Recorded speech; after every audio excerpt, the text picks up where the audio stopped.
बिल्कुल। पेंच का आगे बढ़ना करंट है और पेंच को गोल घुमाना चुंबकीय क्षेत्र है। ये तो आसान था, पर फ्लेमिंग के नियमों में बड़ी दिक्कत होती है। कौन सा हाथ जनरेटर के लिए है और कौन सा मोटर के लिए? इसकी एक सॉलिड ट्रिक है। पुराने जनरेटर को स्टार्ट करने के लिए हम दाएं हाथ से भारी हैंडल घुमाते थे ना। ओह, दायां हाथ मतलब जनरेटर। एग्जैक्टली। तो फ्लेमिंग का दायां हस्त नियम जनरेटर के लिए है और बायां यानी लेफ्ट हैंड नियम मोटर के लिए। वाह, और उंगलियां क्या दिखाती हैं इनमें? दोनों हाथों में तर्जनी हमेशा चुंबकीय क्षेत्र होती है और मध्यमा करंट। तो फिर अंगूठे का क्या रोल? मोटर में हम करंट देते हैं तो गति मिलती है, इसलिए बाएं हाथ का अंगूठा बल बताता है। जनरेटर में हम गति देते हैं तो करंट बनता है, इसलिए दाएं हाथ का अंगूठा चालक की गति बताता है। क्या बात है, ये तो बहुत लॉजिकल है। अब फैराडे और लेंज के नियमों की बात करते हैं। फैराडे का प्रथम नियम सीधा कहता है कि फ्लक्स में परिवर्तन से ईएमएफ उत्पन्न होता है। और द्वितीय नियम से फॉर्मूला मिलता है। हाँ, E बराबर n डेल्टा फाई बटे डेल्टा टी। पर किताबों में इस फॉर्मूले के आगे एक माइनस का साइन भी होता है ना? हाँ, और वो माइनस लेंस का नियम है। लेंस कहता है कि प्रेरित ईएमएफ हमेशा उस कारण का विरोध करता है जिससे वो पैदा हुआ है। अच्छा, मतलब जो उसे बनाता है वो उसी को रोकता है। बिल्कुल। चुंबक पास लाओगे तो दूर धकेलेगा, दूर ले जाओगे तो पास खींचेगा। जैसे वहां प्रतिरोध करंट को रोकता है, वैसे यहाँ प्रतिस्तंभता या रिलक्टेंस फ्लक्स में बाधा डालती है। इसकी मात्रक एम्पियर टर्न प्रति वेबर है। और जो फ्लक्स को पास होने दे, जैसे कंडक्टेंस होता है, उसे परमियंस या प्रवेश्यता कहते हैं। ये रिलक्टेंस का उल्टा है। मात्रक वेबर प्रति एम्पियर टर्न। एक चुंबकशीलता भी तो होती है ना? हाँ, परमिएबिलिटी यानी म्यू, ये B और H का अनुपात होती है। और एक होता है धारण शक्ति या रिटेंटिविटी। ये अवशिष्ट चुंबकत्व वाला कॉन्सेप्ट है। हाँ, चुंबक हटाने के बाद भी जो चुंबकत्व बचा रह जाए उसे धारण करने की क्षमता। स्थायी चुंबक के लिए ये बहुत अधिक होनी चाहिए। राइट। अब पदार्थों का वर्गीकरण देखते हैं।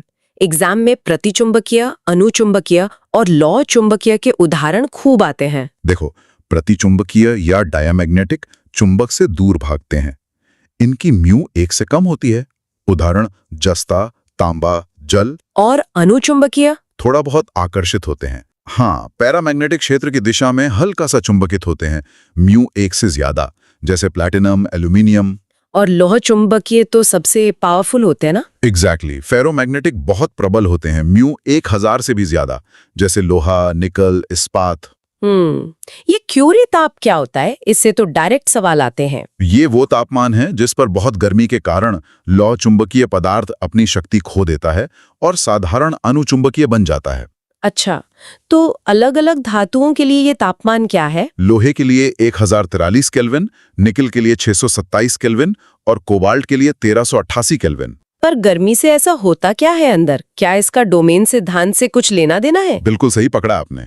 पदार्थों के अंदर 10 की पावर 18 से 21 परमाणुओं के छोटे ग्रुप होते हैं जिन्हें डोमेन कहते हैं, एक सेना की तरह। तो जब वो चुंबक बनते हैं तो सेना एक लाइन में खड़ी हो जाती है। हाँ, लेकिन जब क्यूरी ताप तक गर्म करते हैं तो वाइब्रेशन से सेना की लाइन टूट जाती है और वो बिखर जाते हैं। चुंबकत्व खत्म। अमेजिंग। चालक पर लगने वाले बल का सूत्र भी बता दीजिए एक बार। वो होता है F बराबर BIL sine theta. B magnetic field है, I करंट, L लंबाई और थीटा एंगल। राइट। अब चलते हैं इस डीप डाइव के आखिरी और सबसे इंपॉर्टेंट हिस्से पर, BH लूप और हानियां। ये BH लूप इतना कॉम्प्लिकेटेड क्यों लगता है? क्योंकि लोग इसे रबर बैंड की तरह इमेजिन नहीं करते। जब आप H बढ़ाते हो तो B बढ़ता है, पर जब H कम करते हो B तुरंत 0 नहीं होता। एग्जैक्टली, वो H के पीछे थोड़ा सुस्त होकर चलता है। इसी पिछड़ने को हिस्टेरेसिस कहते हैं। तो इस ग्राफ के साइज का क्या मतलब है? अगर लूप पतला है तो मतलब डोमेन आसानी से घूम रहे हैं, ऊर्जा की हानि कम है, ये एसी मशीनों के लिए बढ़िया है। और अगर लूप चौड़ा हुआ तो पदार्थ खराब है मशीनों के लिए क्योंकि फ्रिक्शन ज्यादा है। पर हाँ, स्थायी चुंबक बनाने के लिए चौड़ा लूप ही चाहिए।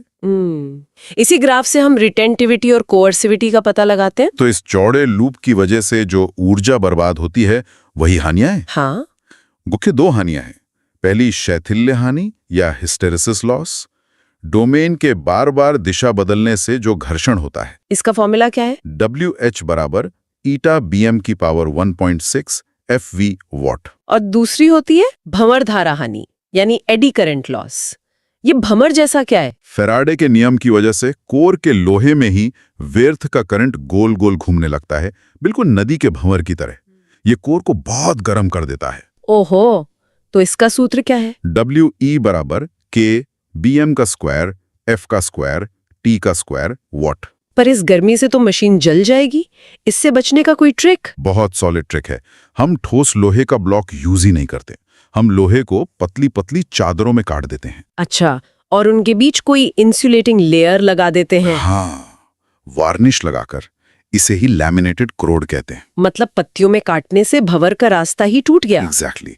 फॉर्मूले में जो टी है ना, वो उसी लैमिनेशन की मोटाई है। इसे न्यूनतम रखते हैं ताकि लॉस कम हो। वाह, ये सारे कॉन्सेप्ट्स तो बहुत ही लॉजिक के साथ क्लियर हो गए। वाह। 0.84 का अनुपात हो या क्यूरी ताप, सब कवर हो गया। बिल्कुल। और वो भी बिना कुछ रटे। तो दोस्तों, जाने से पहले मैं आप सबके लिए एक सोचने वाला प्रश्न छोड़ रही हूँ। हमने अभी बात की कि BH लूप चौड़ा या पतला होता है। हाँ। तो मेरा प्रश्न ये है, यदि BH लूप का क्षेत्रफल किसी पदार्थ के लिए बहुत अधिक है, तो क्या उस पदार्थ का इस्तेमाल ट्रांसफार्मर की कोर बनाने में करना चाहिए? सोचिए और कमेंट्स में बताइए। बिल्कुल, आपके जवाबों का हमें इंतजार रहेगा। वीडियो को लाइक कीजिए, चैनल को सब्सक्राइब कीजिए, कमेंट में नेक्स्ट टॉपिक बताएं और वीडियो नोट्स के लिए हमारे टेलीग्राम चैनल को ज्वाइन करें। मिलते हैं अगले डीप डाइव में।